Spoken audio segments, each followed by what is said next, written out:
Hi family, today it's going to be a little different type of video. I want to give you my testimony and some background, like my childhood experiences, some dreams that I've had, that type of stuff, so you know a little more about me. So I got saved when I was 7 years old. My grandmother was the one who always taught Jesus to me. She talked about Jesus all the time. My mom was also a believer, but she kept things to herself. She wasn't very vocal about it. But I would see her read her Bible, that type of stuff. So, I spent a lot of time with my grandmother growing up. She lived about 3 blocks from where I grew up. And I grew up in an extremely bad neighborhood. It was actually very dangerous. South Minneapolis. And it was really rough. Anyway, so at the age of 7, I do remember praying to God. And my prayer was just, Lord Jesus, I believe you died on the cross for me. I believe in you, and I ask that you would come into my life and my heart. And that was my prayer. I did not confess sin to him. I didn't really have a full understanding on that we are all born sinners and that, extent of that. So, but that was just the simple prayer I said. And immediately I was saved. And I know I became born again because when my dad would come and pick us up, I have a lot of relatives who are extremely Catholic. And we went for a weekend to visit our relatives there, and we went into a church service with them, and I knew something was really, really wrong with that. I mean, with the statues. I had never been in a Catholic church before, and my grandparents or my mom never talked about it to me, so I knew nothing about it. But when I went in there, something I knew was very, very wrong.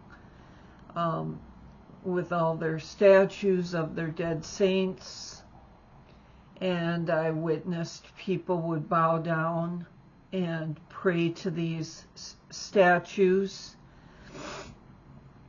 and that type of stuff. And the other thing, they had a crucifixion, but Jesus was still on the cross. And it was so disturbing to me that I told my dad, I said, don't ever bring me into a Catholic church ever again. I also saw them go into the confession room. And I asked my dad afterward, I said, what are they doing? He says, well, they confess their sins to the priest, and then he forgives them of their sins once they confess. And I said, oh, that's interesting. And I was only 8 years old, and I knew something was very, very wrong with this. And so, and then after that, I remember my uncle he stopped at one of the bars in town right after church and would just get totally sloshed. I do remember that. It was right after he got out of church. He went into the bar, and we were sitting in there with him and watching him just drink it down. And I thought, wow, something's wrong here. So anyway, I think at that point I had the gift of discernment at the age of 8, even though I didn't know all about all these different religions out there, I knew something wasn't right in my spirit when I went in there. And so, but after I had gotten saved, shortly after that, my grandfather began to sexually molest me. And he did it many times, which was extremely evil, demonic, very disturbing. You can imagine all the emotional torment that I went through. And I remember praying to God, and I was scared to death to go over to my grandma and grandpa's house after he had started doing these things. And so I prayed to the Lord, and I said, I don't know what to do. I love my grandma, and I need her, Lord. And at that point, the Lord said, go see your grandma. Just do it. And so I did. And I completely avoided my grandpa. I never allowed myself to get in a separate room or alone, period, with him ever again. And so then after that, it stopped. And I am so glad that I was determined to not allow Satan to keep me from my relationship with my grandma, because she was my like a saint, you know. She was my mentor, and I needed her spiritual advice, her direction. I needed to be taught of Jesus from her. So I've mostly learned it from her. I grew up, we went to a Presbyterian church, which was very close to where we lived. I did not like that church. Then I do remember going to it was like a Bible camp for the kids. And I was all excited, you know, to do this. And then the so-called pastor, he recommended that we play a game, and some type of hide-seek type of game, where each of the group leaders would take a kid and they would go around the area, the campsite and stuff, and then we would have to try to find each other. So crazy stuff. Well, he took me, and he took a hold of my hand, and he was leading me into the woods. And I knew exactly what his intent was. And I let go of his hand, and I turned around and I ran back to the campsite. I was not going to allow that to happen. So I dealt a lot with this type of stuff growing up. Where I grew up, every time I went out the door, I was chased by guys all the time. Black, white, didn't matter. They were always after me and my sisters, by the way. It wasn't just me. And we had some crazy stuff that we were almost kidnapped, raped. They could have stabbed us. I mean, fights. I got beat up a few times. I was bullied because I was a redhead kid, very freckled face, fair-skinned, and I was constantly bullied because of that. So I had to learn to run really fast. My parents were divorced at that time, and my mom did not have a vehicle. So I had to walk to school, which basically ended up turning into running to school. Or if we had a bike, sometimes I would bike. So, but I basically learned to run extremely fast. And to the point where I became such a fast runner, and like the races in school, the coaches looked at me and they were like, how is this girl so fast? She's beating the boys. How is this? Well, they didn't know the situation. So that was my protection. Then when I was 16 years old, I had my first rapture dream.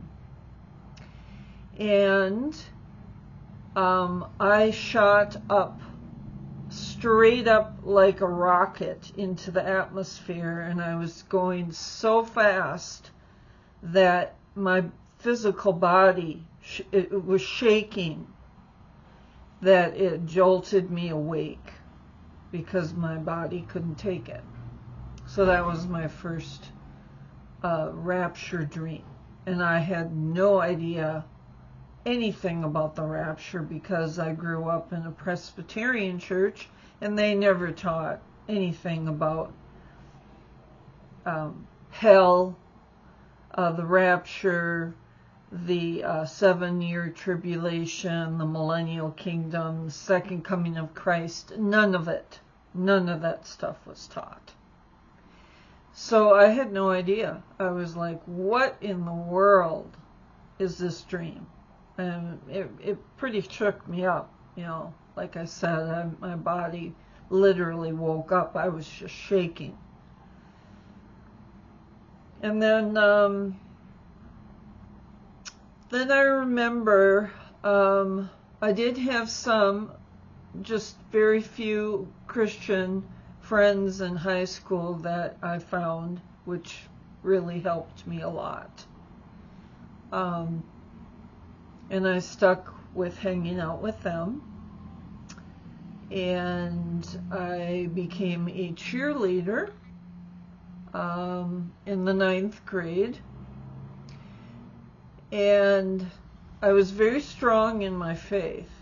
And I never went to parties and drank, you know, with boys, that type of stuff. I was a very good girl. And so anyway, when I became a cheerleader, they would have parties. And they would always ask me, well, Sally, are you coming to the party tonight? And I would say, no, I'm not. and they could not figure out what was going on with me that was so different. And I got more persecuted from the white girls on the cheerleading squad than I did with the black ones. I got along very well with the colored, the black cheerleaders on the team than I did with the white ones. And there was one white girl, her name was Trina, and she hated me with a passion. She just couldn't figure me out. She was, I don't know if she was jealous or I don't know, but she was very, very mean and rude to me. So anyway, so I was a cheerleader for hockey, football, basketball, all of it. And I really enjoyed that. It was great exercise, and it was a lot of fun. But they couldn't figure out why in the world I never went to the parties. So by the time I graduated, one of the girls that was on the cheerleading squad, I had her write something in my yearbook. And she said, "It was really nice knowing you, Sally. There's something very different about you. You have an aura around you that is extremely peaceful. I don't know what it is." And I was like, wow. Now I wish I would have witnessed more to those girls. But I didn't. But at least they saw it in my life. They saw it in my actions. And another thing, I was on the city bus, keep in mind this is South Minneapolis, very dangerous area, okay? So it was constantly drilled in my head from childhood, you do not tell any stranger your name, period. I don't care who it is, you don't tell them where you live, or your name. That's it. That was drilled in my head. So I never did. I was very careful. I had to be very careful. I was very alert with my surroundings. I had to be.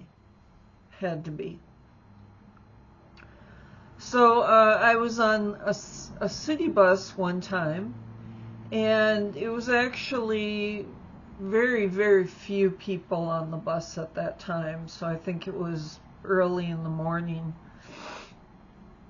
And it was a beautiful sunny day out, and there was lots of seats available on the bus. And this young man, nice looking man, he looked maybe 19, 20.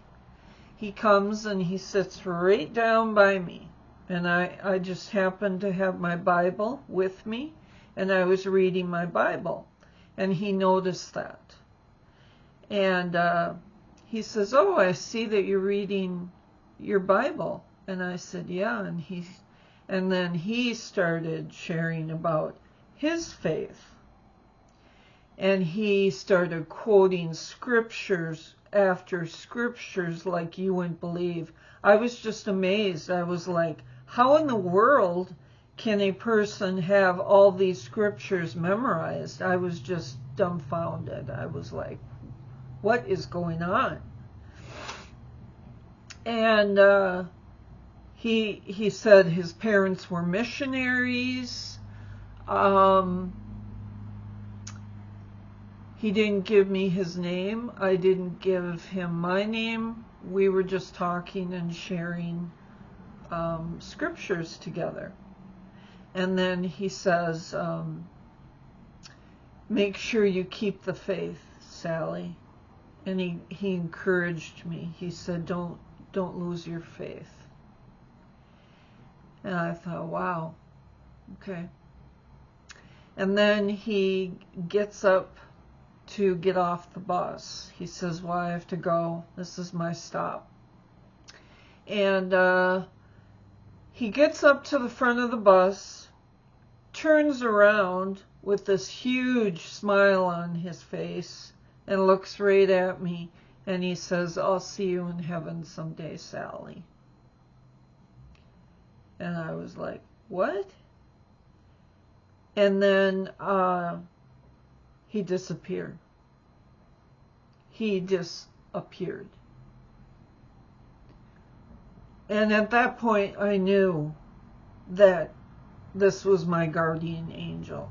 My head was just blown. I was like, wow, Lord. You know, and the neighborhood I grew up in, we had to have angels watching over us, or we most definitely would have been raped, killed, whatever. All of it.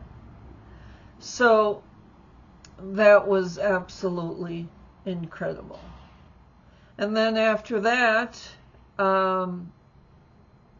Satan knew he couldn't get me to go to parties and fool around with guys and that type of stuff. So what happened was I met this guy who lived in this new apartment building that me and my mom and my sister were living in. And he was telling me about this Bible study that they had in this building.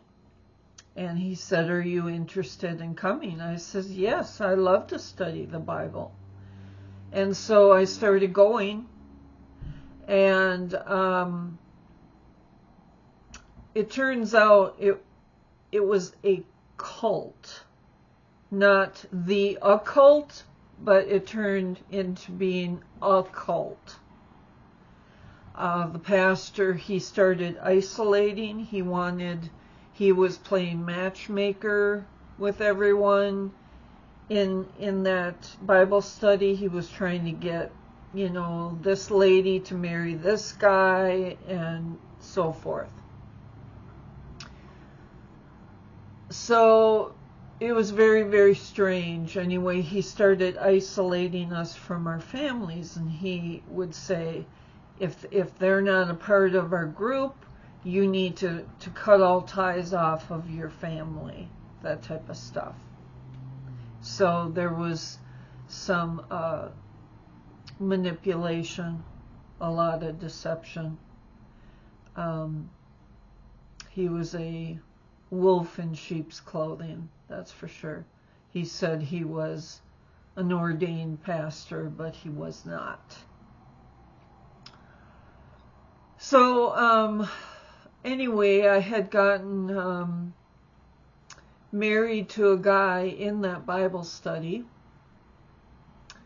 and we had our first child, and we were both going to this Bible study. That's where we met. And well, anyway, my husband at that time, his name is Chris, he decided to be done with that Bible study group. He was done with it. And our son was very young, probably a year old at that time. And I was still sucked into it. And so anyway, what ended up happening is the pastor, this so-called fake pastor, decided to move out to Montana. And most of all the people who were in that Bible study, so-called, followed him out to Montana. And the only thing that kept me here was because I had my son, my firstborn son, Caleb. Had I not had him, it's very possible I probably would have followed him out there and been screwed up even more.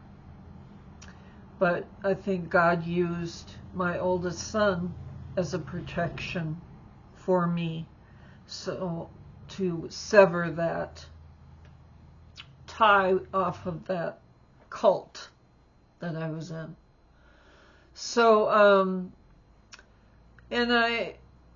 and Chris ended up wanting a divorce. I wanted to work things out. I wanted to go to counseling and try to really work things out. And he just said, no, I don't want to. He was done. So he divorced me. And I had gotten married to him right out of high school. And so I had my Caleb when I was 19. So, very young. So anyway, so it took me 7 years. I wouldn't even go into a church because I was absolutely terrified of being deceived again. I knew that was a cult at this point, but I didn't lose my faith. Whereas Chris, my first husband, he completely lost his faith. He said, I don't believe in God anymore. These pastors are all a bunch of wolves, and I don't want anything to do with it. And he was done with God, period. But I never lost my faith. But yet I wasn't going to church. So I was kind of like in a wilderness for 7 years, without going to a church and being shepherded by a good pastor. So anyway, I kept driving by this one church in St. Paul. I think it was called Grace Evangelical. I don't remember the exact name. And I kept driving by it. Apparently I was on my way to work and stuff, and I kept feeling the nudge, go check that church out. I want you to check that church out. And I was like, oh, no, I'm terrified. No, I'm terrified. And every time I drove by it again, the Lord, it was the same nudging, check that church out, go. So finally I did. And it was a wonderful church. And they were teaching solid doctrine, and the pastor was fantastic.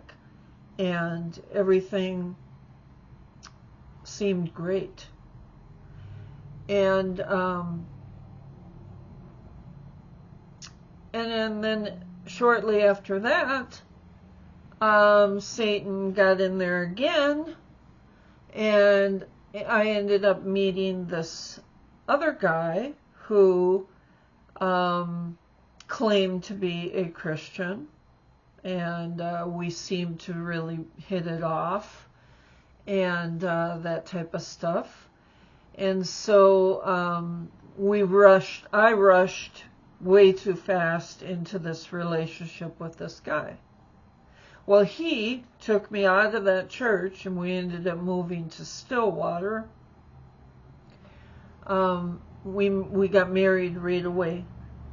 And I did not give it enough time to really discover if we're a good fit for each other. I was just infatuated. When you first meet somebody, you think, oh yeah, everything seems so great. And no, well, anyway. So he ended up being extremely abusive to me. I was married to him for 11 and a half years. I had 3 children with him. He was extremely abusive. He sexually forced himself on me many times. I can't even count, which I would consider rape. Not only that, but he was extremely controlling. He controlled all the money. He controlled everything I did. Everything. And he would talk to me like I was a dog. He would say, well, you're not obedient today. And why didn't you cook me this meal? And he would write down, the grocery list. He says, this is what you're going to buy. This is what you're going to cook. This is what you're going to do. Oh, and by the way, yeah, you have to have sex with me on demand. And so that's how he treated me. And it was absolutely torture. Not only that, but he wanted to shelter me from church. And it was the same type of thing as that cult I was in when I was 16, which messed me up for years. Like I said, 7 years. It took me 7 years before I finally decided to trust and go back to church. And when Steve started doing this to me and saying, no, he said, I can teach you at home. You don't need to go to church. I can teach you everything you need to know from the Bible. And that's when we started fighting. I was like, oh no, I'm not going through this again. I'm going to church. And I found a good church, and I said, I'm going to church whether you come with me or not. And I started getting feisty. And we started, clashing. And that he did not like that at all. No, he wanted a very submissive woman.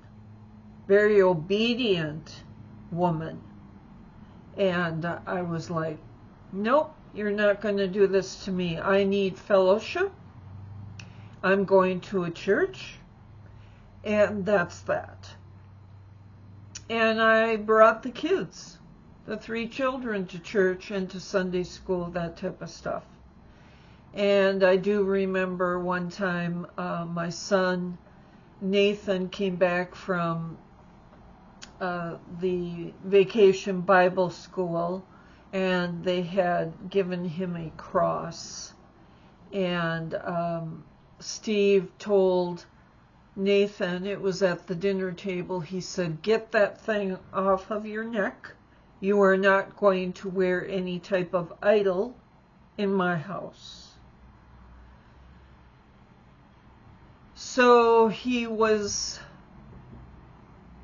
abusive in some ways to the kids that way too. But he was very abusive to my oldest son, Caleb, from my first husband. So Chris and I shared custody, so I would get Caleb, every other weekend and, some days during the week. And Caleb, he wore earrings, he had his ears pierced. And when Caleb would come over, Steve would tell him, no, you take those earrings out or you're not coming in my house. And he took down pictures of Caleb off of the wall because Caleb had jewelry on, a necklace and an earring. So he took his picture down. He says, he told me I can't have a picture of my son on the wall, because this is his house. It's not our house, this is his house. And this just kept going on and on. And I went to see a lawyer because I was like, I don't know what to do. I think I also talked to the pastor of the church I was going to, and I said and explained everything to him, and he said, this is spiritual abuse. He is abusing you. and you either need to have a legal separation.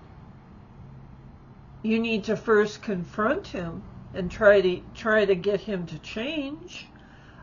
See if he wants to go to counseling, but if he doesn't, then I would suggest a legal separation. So that's what the pastor told me. I was like, okay. So I went down to see a lawyer. You know, you can do a first consultation, which is free of charge. And so I went to see her and told her about the situation, and she wanted to know about the documents, specifically the deed to the house. And I had brought all the paperwork I had from the office in Steve, in the basement of our home.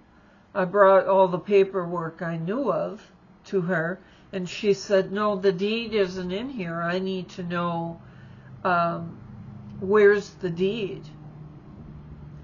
And I said, I don't know. She said, well, go down to the county and find out. It's public record. Find out who the names are on the deed of the house. So I did that. And lo and behold, on the deed, Steve had his parents' names on the deed. Not my name, not his name, his parents. That way, if I divorced him or did anything, he would get everything. Because, of course, his parents would protect him. When I found that out, I was like, he is totally deceptive. This is actually on the level of demonic, with just complete deception. I thought, is this the type of person I want to be married to? Is this a marriage?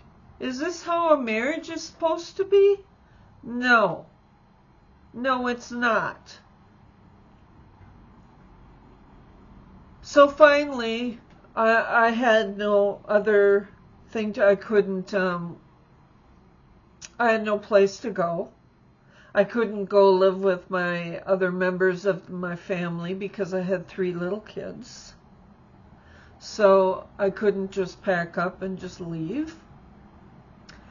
So, and I also went to see a counselor and to talk to her about all this spiritual and sexual abuse that Steve was doing to me.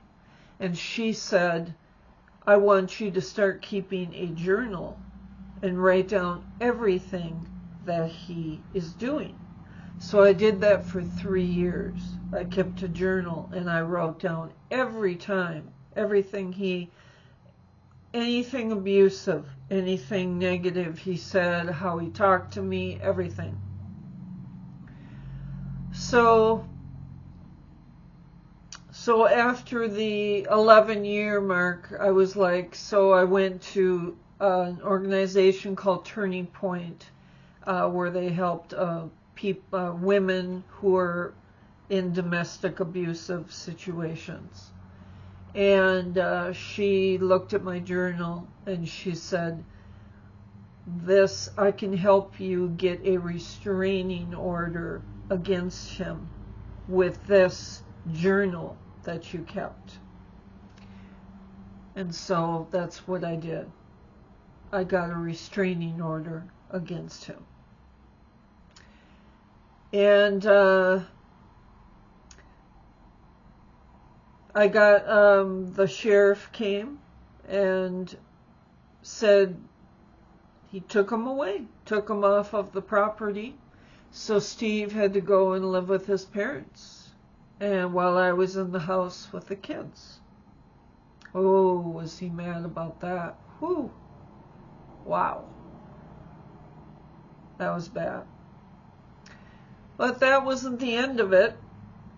For the next 3 years, he would stalk me.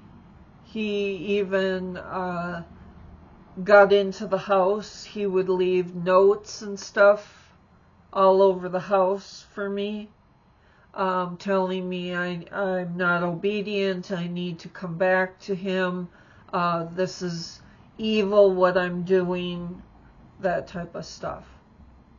I was like, no. So for 3 years, he kept stalking me and doing these things. And every time I would call the deputy and report, he's doing this, this is happening again. And finally it caught up to him where they just came and took him to jail. And he was in jail for 6 months. And he blames me. Like I put him in jail. He blames me for that because I reported the things he was doing. So it was really, really, really difficult. So now he's on marriage number 5. But at family gatherings, I'm actually able to talk to him. And I actually talk to his new wife. I don't have hard feelings. I really don't. And I do have to forgive and let it go. But I will never allow a man to control me like a dog ever again. Because that's not a marriage. And I don't know if it has something to do with my personality that is attracting these type of men to treat me this way. I don't know. I really don't. But I just know that that's not a healthy marriage. So I never had a healthy marriage. But I have 4 beautiful children. Absolutely. And what a blessing they are to me. My oldest son, he is not born again, which is extremely sad. And but my other 3 children, they are born again because I would bring them to church and to vacation Bible school, that type of stuff. So they learned the Bible from me, that type of stuff. So now I want to talk about some dreams that I've had. Very prophetic throughout my life. So I had one, I would consider it a demonic dream, most definitely, and it was right around when I was 16 again. I think Satan was really after me at that age for some reason. But I had a dream, and it was a guy driving a convertible. He was driving in a red convertible. It was a very vivid dream, but he was decapitated. He had no head. So when I woke up, I was like, oh, I knew that this was from Satan himself. And after that, I was like, I prayed, Lord, don't let this happen again. Don't allow the enemy to give me these type of nightmares again. And I would always pray before going to sleep there for a while after that. And then I had that rapture dream where I shot up into the atmosphere, so that one was a good dream. With each of my children, I had dreams of what sex they would be, the color of their hair. With Caleb, I knew I had a dream he was going to be a redhead baby boy. And he actually came out of my side. And I ended up having a C-section with him. Then my next son, Nathan, I had a dream that I was going to have a little boy, and he was going to have blonde hair, blue eyes, and that I'm supposed to name him Nathan. It came down to this is the dream, but I want you to name him Nathan. So immediately I woke up and I said to Steve, I just had a dream, and we're going to have a baby boy, and his name's going to be Nathan. And he said, okay, so that's his name. And then I also had a dream about my daughter. I was going to have a daughter. I remember going to the doctor, and he said, do you want an ultrasound to know what the sex is? And I said, yes, I do. I said, but I can already tell you it's going to be a girl with this one. And sure enough, he did the ultrasound. He says, yeah, you're right, it's a girl. And I also, with my youngest son, Elliot, I had a dream he was going to be a blonde-haired, blue-eyed boy. And so, yeah, it was almost like intuition or premonition dreams, that type of dreams. So, and then last year I had like 5 prophetic dreams in a row. And I had 3 dreams, and I didn't know what they meant, but I specifically remember I was helping families with young children, and I had never, recognized these people. I was like, who are these people? Why am I in their house helping them with their children? So I had 3 of those dreams. Then I had a dream that I was back in my old town where I had my 3 children with Steve, and I was with this other Christian friend of mine that her and I used to do Bible study together in that town. And her and I were actually discussing how to govern the town. Like we were some type of city officials. And I was like, what in the world? And so I didn't know what that meant. And then, so then I asked the Lord, I said, what in the world are you trying to say with these dreams? And he showed me, this is what you're going to be doing during the millennial kingdom. You're going to be helping families with children, and you're also going to be governing cities, or at least that one town. And I was like, are you kidding me?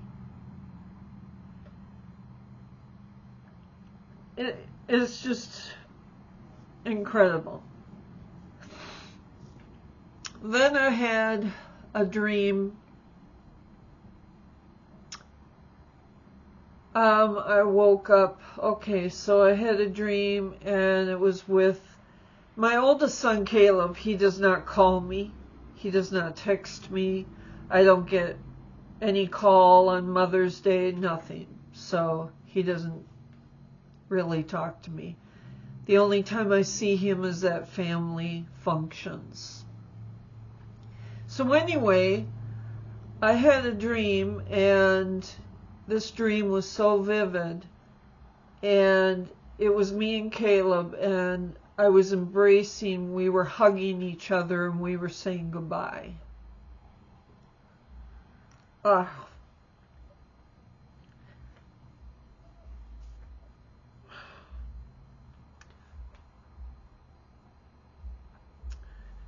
And I knew what that one meant.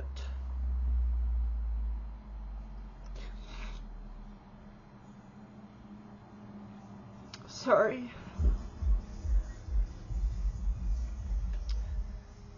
I was telling him about the rapture, and he was saying goodbye to me. But it was a sweet goodbye. So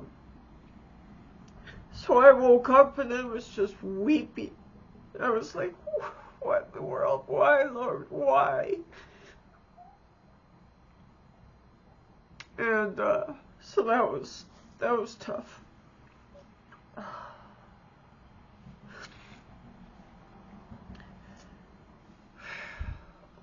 Then after that, I had this most incredible dream of all. So I was this dream. The first scene was I was going to a prophecy conference with going to listen to Barry Stagner, Pastor Barry Stagner, and it was supposed to be his prophecy conference. So I was at this building, and it was a tall building, and I was on the floor at the top, and that's where the conference, but it hadn't started yet, so I was out in the hallway waiting with other people for it to start. And this family of three come off this elevator, and they look at me, eye contact. So it was a family of three, and all three, I got eye contact with all three of them. And they looked at me and they walked right by. They walked right down the hall. Then they went to the staircase and started to go down the stairs. And my first thought was, why would you take the elevator all the way up to the top and then go to the stairs to go down? That didn't make sense to me. So that's the first scene. Then the next scene was we were by a river, and the water had stopped flowing. It was just dried up. And I don't remember a lot of people by the river. I think the people who were at the conference, we were all there by the riverbank there. And we were supposed to wait for something. We were waiting. Okay? And this man and wife, they had waders on their feet, and they start walking up the river. And I said to them, I looked at them and said, where are you going? What are you guys doing? And they said, well, we're gonna figure out what is stopping the river from flowing, what is plugging it up. So they took off. And so that was that scene. And then this young lady who was next to me, which I don't know, I've never seen her before in my life, she took off her brand new sandals and she threw them on a sand mound in the river. And I asked her, why are you throwing your brand new sandals away? And she said, I am leaving them behind. I don't need them anymore. And I was like, wow.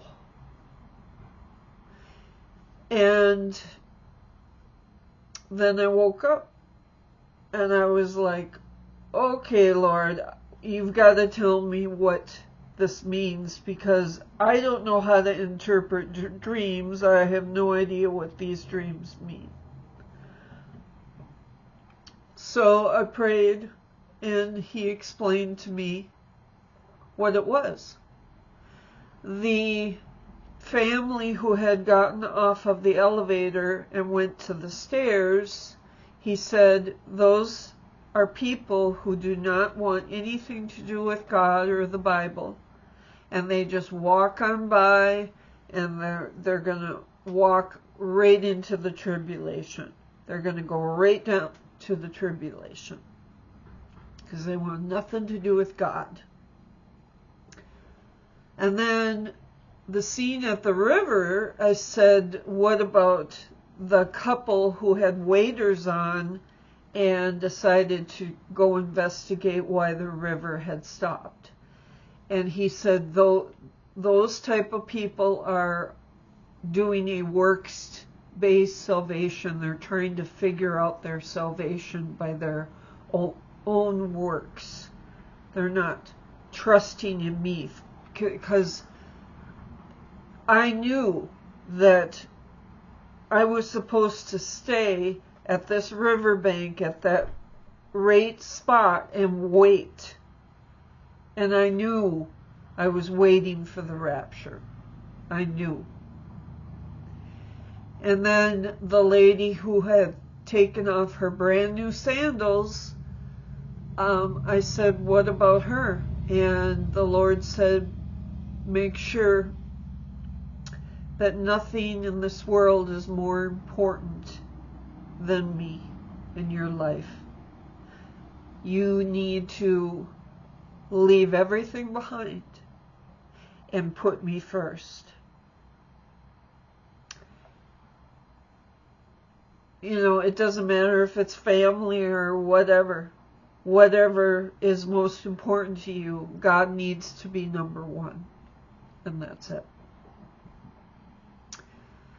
So I was like, wow. So I wrote those dreams down, but that was pretty incredible. It really was. So, but since then I haven't had prophetic dreams like that. But that was pretty incredible. So anyway, I just wanted to share these things with you so that you can get to know me a little better. Yeah, so I'll be back on and we'll do some more Bible teaching. And I really do appreciate your prayers, your love and your support. And I love you guys a lot, and I pray for every one of you. I really do. So, all right, so I'll let you go. God bless you. Bye.